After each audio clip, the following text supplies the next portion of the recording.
अॼु को जो प्रोग्राम प्रेस क्लब में असां कयो आहे शहीद जुल्फ़िकार भुट्टो खे भेटा पेश करण लाइ जनम ॾियारो आहे उन असां केक कटण जो प्रोग्राम कयो आहे जंहिंमें पाकिस्तान पीपुल्स पार्टी जे काफ़ी दोस्तनि सरवरी जमात जे माण्हुनि शिरकत कई। पाकिस्तान जो अज़ीम लीडर शहीद जुल्फ़िकार भुट्टो जंहिं पाकिस्तान खे आइन ॾिनो जेको अॼु बि कामयाबु आहे जंहिं ते पाकिस्तान जो आइन आहे उन ते हुकूमत हले पई जमहूरियत उन ते क़ाइमु आहे। असां उन जी अज़मत खे सलाम पेश कंदा जंहिं पाकिस्तान खे एटमी क़ुवत ॾिनी एटमी पाकिस्तान बनायो। जिए भुट्टो जिए पाकिस्तान। मेहरबानी। भुट्टो जिंदा है, हर घर से भुट्टो निकलेगा।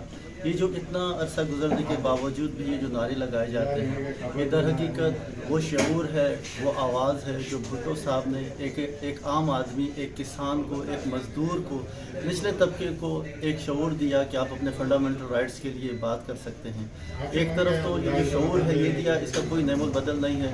दूसरी तरफ भुट्टो साहब इतने अजीम लीडर जो उन्होंने इस्लामिक सरबराही कॉन्फ्रेंस करवाई जिसके नतीजे में जो है उनको शहीद करवाया गया, मावरा अदालत, बहुत सारे कारनामे हैं। एटमी बुनियाद की जो है बुनियाद उन्होंने रखी, स्टील मिल बनाई, कादियानियों को जो है वो काफिर करार करवाया गया, 73 का आइन बनाया गया।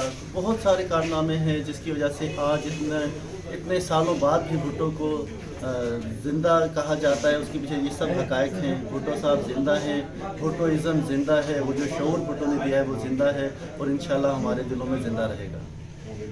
जैसा कि आज जुल्फ़िकार भुट्टो साहब की 94वीं सालगिरह मनाई गई और हम भुट्टो साहब का आज जश्न पेश करते हैं। भुट्टो साहब की बेहद खिदमत हैं पाकिस्तान के लिए, पाकिस्तान को एक सलाहियत बनाया और पाकिस्तान को स्टील मिल का तोहफा दिया, पाकिस्तान को आईने पाकिस्तान बनाने देने वाले भुट्टो साहब के हम भुट्टो साहब को खराज तहसीन पेश करते हैं। भुट्टो साहब हर दिन में जिंदा है। जिए भुट्टो जिए सिंह। जुल्फ़िकार अली भुट्टो जी जेको सालगिरह मनाई पई वञे ऐं पूरी सिंध में न पर पूरे पाकिस्तान में मनाई पई वञे।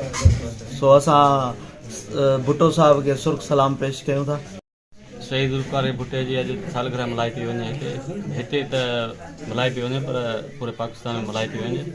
ये एशिया जो हिकिड़ो अज़ीम लीडर हो जंहिं असांजे पाकिस्तान खे हिकिड़ो आइन ॾिनो, जमहूरी आइन ॾिनो जंहिं तहत हींअर हुकूमतूं हलनि पियूं। उन सां गॾोगॾु हिन असांखे हिकिड़ो एटमी मुल्क बनायो, असांजे मुल्क खे हिकु ताक़तवर एटमी मुल्क बनायो। जुल्फ़िकार अली भुट्टो हिकु तमामु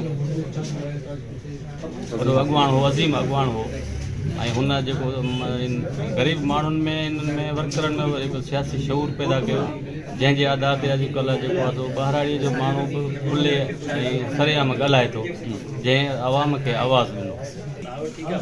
पाकिस्तान जे लाइ अज़ीम ॾींहुं आहे। हिन अज़ीम ॾींहं ते पाकिस्तान जो अज़ीम इनकलाबी रहनुमा शहीद जुल्फ़िकार अली भुट्टो जो जनम ॾींहुं आहे ऐं अॼु असां हुनजी सालगिरह मल्हाए रहिया आहियूं। शहीद भुट्टो एशिया जो वॾे में वॾो अज़ीम लीडर हो जंहिं पाकिस्तान खे आइन ॾिनो, हिते जे मज़लूम माण्हुनि खे जीअण जो हक़ ॾिनो ऐं मज़लूम माण्हुनि जो आवाज़ बणियो।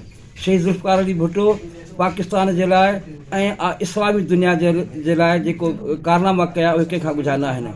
शहीद भुट्टे खे आमरान क़ुवतुनि यहूदी लाबी शहीद कयो ऐं ख़ासि तौर ते जिन शहीद कयो अॼु उन्हनि जो नाम निशान कोन्हे बल्कि शहीद भुट्टे जो नालो अॼु बि ज़िंदा आहे। इंशाअल्लाह ताला ता क़यामत ज़िंदा रहंदो।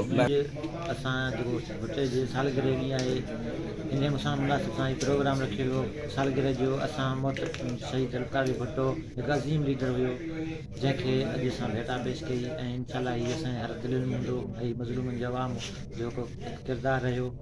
हीअ न विसरंदड़ शख़्सियत आहे।